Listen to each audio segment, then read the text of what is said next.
Oh non, c'est vrai, Emmanuel Grégoire. Inès vous dit que ce n'est pas vrai ce que vous avez dit. Mais non. Mais non, mais elle dit qu'elle n'a pas eu des indemnisations. Elle dit qu'elle a eu des provisions. Que je vous explique. Ben évidemment, mais c'est pas. De toute façon, on peut pas. C'est la justice qui fixe des indemnisations. La justice. Voilà. C'est la justice qui fixe les indemnisations. Évidemment. Évidemment. Est-ce que vous voulez sérieusement un jour qu'on en parle tranquillement sur le pourquoi, du comment, de qui touche quoi, etc. Je ne veux pas personnaliser Céline et vous la laisser tranquille. Elle a touché à ce qui est prévu, c'est-à-dire des avances du fonds d'indemnisation que nous avons spécialement créé, dont le montant est fixé par des experts indépendants. Qu'est-ce que je vous dise? Mais elle dit qu'elle a eu des provisions et que c'est pas la vraie somme. Mais c'est normal, la vraie somme elle sera fixée par la justice. Voilà. Bah pourquoi Anne Hidalgo dit que tout a été fait et que c'est réglé? Tout ce que nous pouvons faire a été fait. Reste maintenant le temps de la justice et c'est pas nous qui maîtrisons ça. D'accord. Nous avons fait tout ce que nous pouvions. Tout. Y compris bien au-delà de nos obligations légales, je le redis. Parce que vous accusez très souvent la ville d'être coupable, monsieur. Vous. D'accord? Moi je transmets ce que disent les victimes. Non, c'est pas vrai. Vous avez des positions personnelles, je les connais, je suis. Vous considérez que la ville est coupable. C'est pas une Hidalgo, c'est pas moi. Bah, c'est pas normal qu'une rue explose comme ça et qu'il y ait des victimes. Vous êtes tout à fait d'accord. Tout à fait d'accord. Voilà, c'est ça. Je comprends pas trop en fait. Mais moi non plus, d'ailleurs je ne me permets pas de comprendre. Ce sera la justice et elle seule de dire ce qui s'est passé. Voilà. Ouais, mais ça c'est des excuses un peu. Des excuses, monsieur. C'est pas des excuses, c'est le droit. C'est le droit. Le droit, c'est que c'est la justice et elle seule qui va fixer qui est responsable. Et si à la fin, elle dit que c'est la ville, peut-être pas seule, la ville et d'autres, j'en sais rien, ou pas la ville, parce que la ville peut être innocente aussi, hein, je vous rappelle, la ville comme personne morale, hein, en plus, en l'occurrence, des individuels.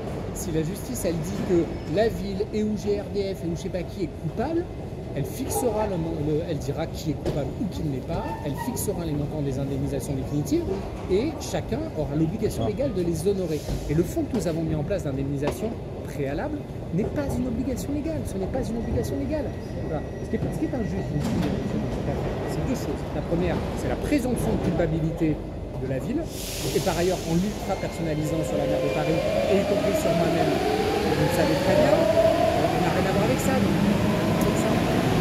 Non mais en fait je pense que moi je veux bien vous croire sur ce que vous me disiez, mais c'est juste qu'en fait j'entends votre discours et j'entends ce que disent les victimes, et les victimes elles disent qu'on est à l'abandon et qu'ils font rien pour nous. Je sais pas. Et que en gros la mairie s'en fiche et que. Je ne commande pas le ressenti des victimes. Je ne peux pas me mettre à leur place et je serai à leur place, je serai de la même façon et impatient et en colère. Voilà. Je ne commande pas ce que pensent les victimes, par définition, elles ont raison. Simplement, il y a un cadre institutionnel, un cadre juridique qui s'impose à tous. Voilà. Nous avons mis en place un dispositif exceptionnel d'indemnisation préalable, qui est effectivement une sorte d'avance. D'ailleurs, la ville, si elle était reconnue innocente, pourra se retourner vers les gens considérés comme coupables pour obtenir remboursement aux contribuables parisiens de payer pour la faute d'autres, si c'est le cas.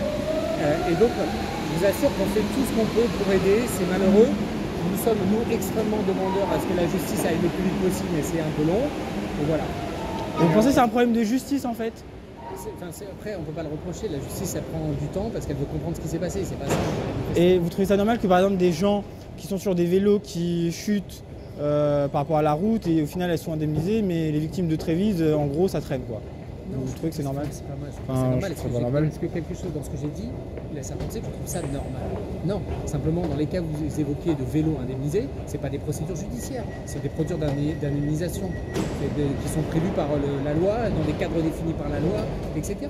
Là, on est dans le cadre d'une procédure à la fois pénale et civile. Donc, c'est deux procédures judiciaires différentes, et c'est la justice qui décidera qui est coupable ou pas et quels sont les montants d'indemnisation.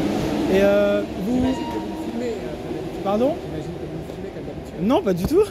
C'est ça. Bah, je prends mon téléphone, je suis souvent avec mon téléphone portable comme ça. Il met souvent à l'insu des gens. Non. Moi, j'ai aucun problème à m'expliquer sur le sujet. Je dialogue régulièrement avec les associations. Ils ont maintenant les experts qui ont été mandatés pour gérer les indemnisations préalables, etc. Mais là, c'est 2023, ça fait depuis 2019. Regardez, ça va faire 4 ans bientôt. Ce n'est pas moi qui décide de ça, ni en fait, qui est coupable et qui ne l'est pas. Mais à la limite, moi je dirais, enfin, à mon avis, que c'est la justice et elle seule qui peut rendre un avis définitif sur l'affaire. Enfin, moi, je pense que, en soi, j'ai aucun pouvoir sur ça. Moi, ce que juste, je trouve qui est pas juste, c'est que, en fait, les victimes trouvent que c'est pas assez et que ça va pas assez vite et que ça fait 4 ans et qu'elles n'ont rien. Non, En fait, c'est ça. Et surtout, il y a une histoire de logement qui a été bloquée. Je comprends pas. En fait, je comprends pas. C'est pas quoi vous faites une référence. C'est pas quoi vous faire une référence. Parce qu'en fait, de ce que j'ai compris, de ce que j'ai compris, la mairie de Paris aurait promis un logement à Inès, mais finalement, ça aurait été bloqué parce que, en fait, Inès a parlé de ça sur les médias. Ce n'est pas vrai. Ce n'est pas vrai. Inès, elle a eu des propositions. Elle en a même accepté une avant de se rétracter. Ce n'est pas vrai. Parce que c'était pas PMR apparemment et c'était au gaz. C'est pas vrai. Il était aux normes PMR. Ce n'est pas vrai. Voilà, je suis désolé. Mais du coup, Inès est une menteuse. Non, je dis pas ça. Non, Inès, à la fin, j'ai envie qu'elle